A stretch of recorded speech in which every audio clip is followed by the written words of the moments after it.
ঢাকার ঐতিহ্যবাহী একটি জাদুঘরে আমি এসেছি। এখানে দেখতে পাচ্ছেন একজন জমিদার বসে আছে এবং তার পাশেই তাকে হাত পাখা দিয়ে বাতাস করছে এবং এপাশে একজন সিপাহী দাঁড়িয়ে আছে।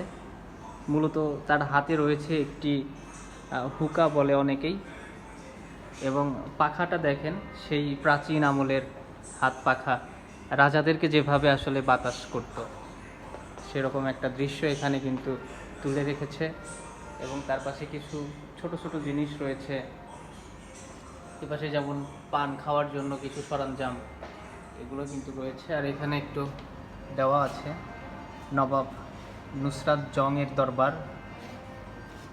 এছাড়াও এখানে দেখার মতো অনেক কিছু আছে। আপনাদের মাঝে ইতিহাস সম্পর্কে যারা জানতে চান বেশিরভাগ, তাদের জন্য নতুন একটি ভিডিও আমার আসবে খুব শীঘ্রই।